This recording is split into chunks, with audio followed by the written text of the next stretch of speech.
Halo YouTuber, jumpa lagi sama saya. Hari ini saya mau nge-review sebuah mobil second lagi, semi LCGC ya. Ini LCGC tapi harganya cukup mahal karena ini masih tergolong baru, yaitu Sirion tahun 2018. Apa aja fitur dan kelebihannya? Yuk langsung aja kita review mobil ini.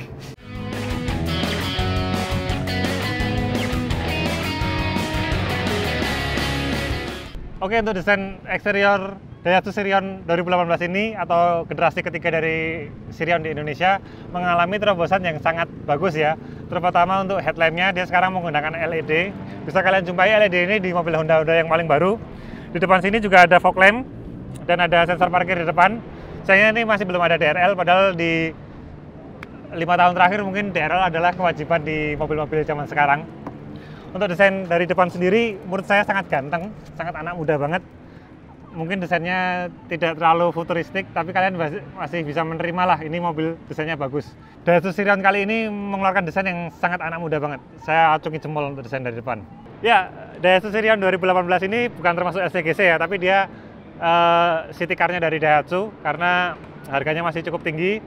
Ini untuk second di tahun 2019 ini, mobil ini masih berkisar 170-an juta, atau mungkin kalian bisa dapat lebih murah.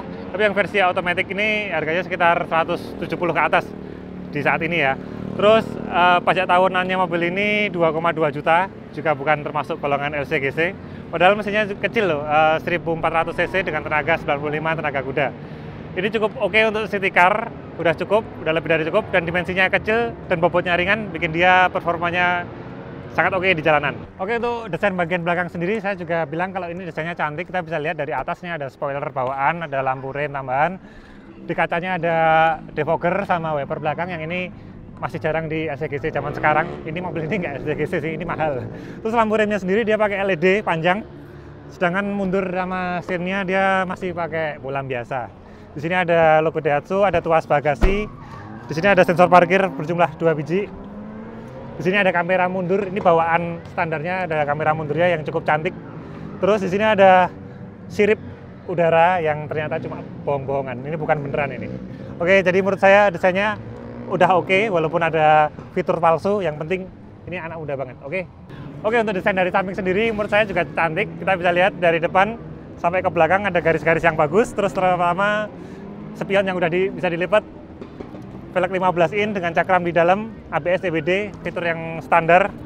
Untuk belakang sendiri masih pakai tromol sih, ya standar mobil kota. Mungkin nggak semuanya pakai cakram di belakang. Yuk kita langsung aja masuk ke interior.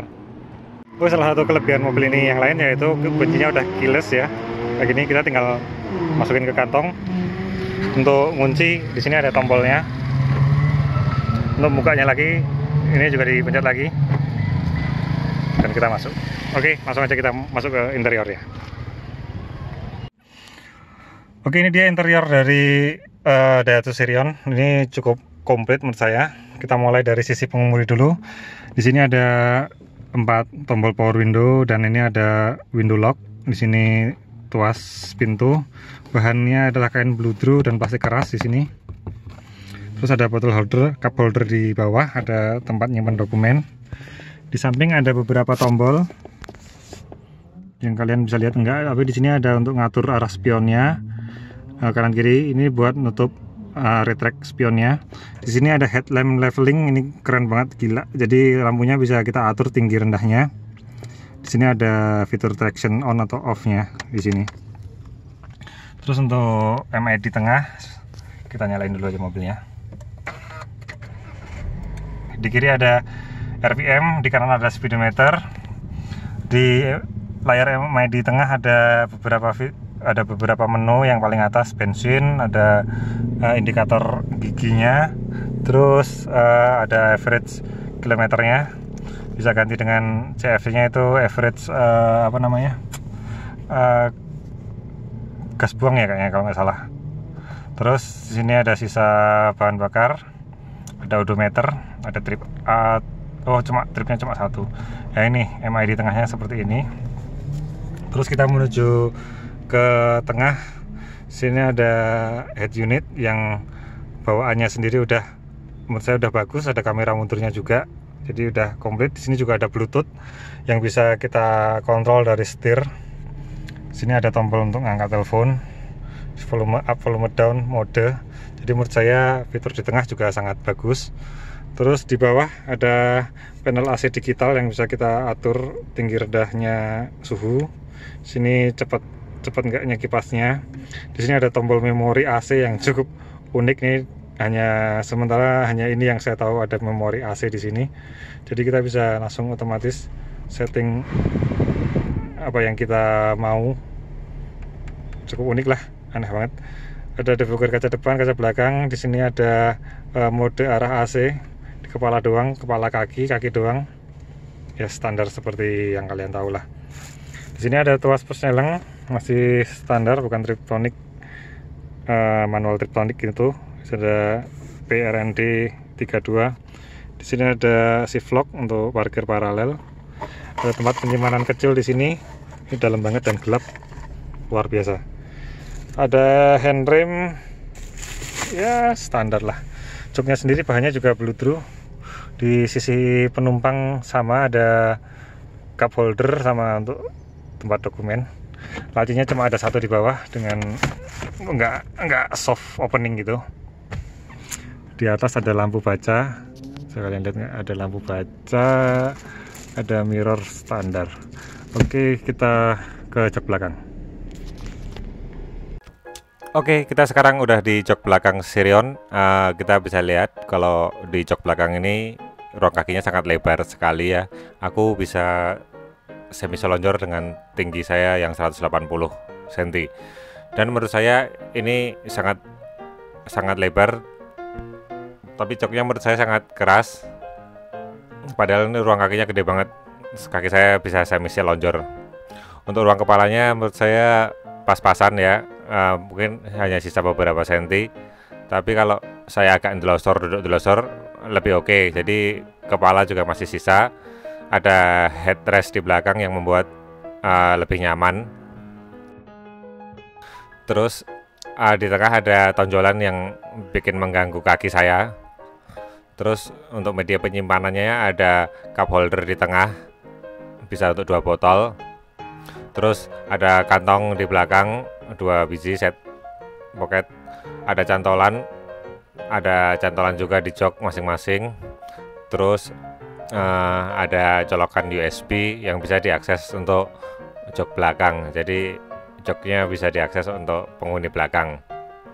Di samping juga ada cup holder, ada power window dan tuas pembuka pintu. Oke, untuk bagasi dari mobil Daihatsu Sirion ini khas banget sama city car, yaitu penyimpanannya terbatas. Kita cuma dapat penyimpanan yang segini. Aku coba masukin kardus ya, ternyata nggak banyak. Kalau dimasukin sama koper gede itu cuma muat 1, itu udah mentok. Tapi ada untungnya, jok tengah dari mobil ini bisa dilipat rata lantai kayak gini nih.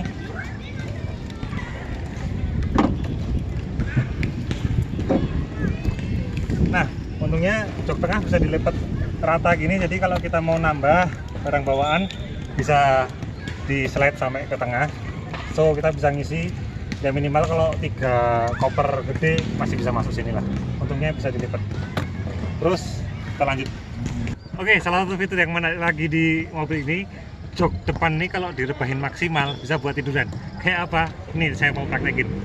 Pertama kita copot headrestnya. Masya Allah, berat.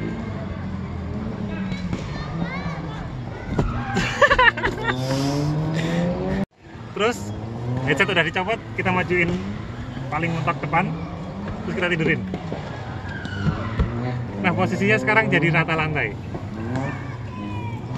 Nah, ketika rata lantai, kita bisa tiduran di sini kayak gini.